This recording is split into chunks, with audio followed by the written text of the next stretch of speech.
वेळापूर गावाचं नाव आहे, राईट. आणि हे जे मंदिर आहे हे पांडवकालीन आहे, कळते.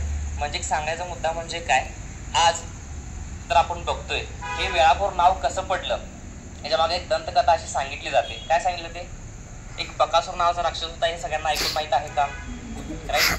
तर त्याला काय लागत होतं की प्रत्येक दिवशी एक कोण ना कोणतरी नरबळी त्याला लागायचा. म्हणजे एक माणूस तो प्रत्येक घरातून उचलून घेऊन जायचा व त्याला काय करायचा, मारून तो खात असायचा. असंच जे आपले पांडवकालीन ह्याच्यामधले एक कॅरेक्टर आहे जे भीम नावानं आहे, ओके. तर ते असंच ह्या गावात आले असता त्यांना एका घरामध्ये एक स्त्री जी वृद्ध होती ती रडताना दिसली, ओके. तर त्यांना त्याचं कारण विचारल्यानंतर तिने सांगितलं की आज माझ्या मुलाचा नंबर आहे आणि आज त्याचं मरण आहे.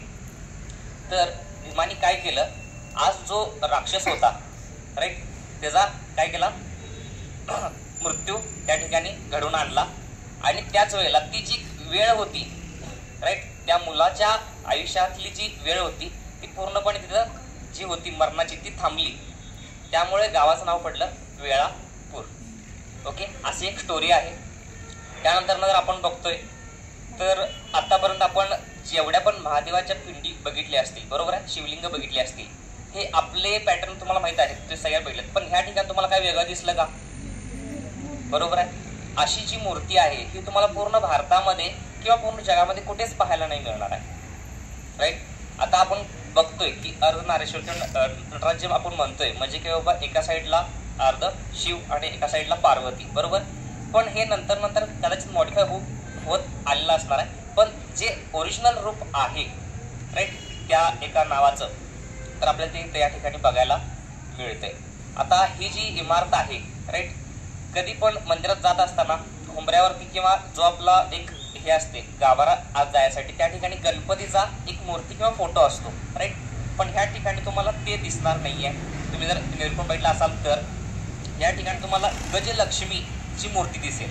आणि गजलक्ष्मीची मूर्ती ही कधी वापरत होते, जवळजवळ एक पांडवकालीन जे आपण म्हणतोय एकदम पौराणिक त्या काळामध्ये हे वापरलं जायचं, कुठलं, गजलक्ष्मीची मूर्ती.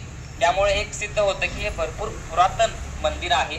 त्यानंतर आपण बघू शकतोय आज आपल्याला जे बाकीचे दिसतंय म्हणजे कलावती इकडची दिसते ही असेल किंवा ह्या साईडची असतील, तर ह्या ठिकाणी राजा रामदेव राय 1200 शतक होतं, राईट. म्हणजे आत्ता आपण आहोत किती, 2024 मध्ये, म्हणजे जवळजवळ 800 ते 900 वर्षापूर्वी त्याचा जीर्णोद्धार केलेला आहे, तुम्हाला दिसत आहे. आणि शंकर आहे तिथं, गंगाही असतेच, बरोबर. त्यामध्ये इथं काय तलाव इथं तुम्हाला दिसत असेल, ओके. तर ही माहिती इथले जे महाराज आहेत त्यांनी आपल्याला दिली, ओके. त्यांच्यासाठी आपण एकदा क्लॅपिंग करूया.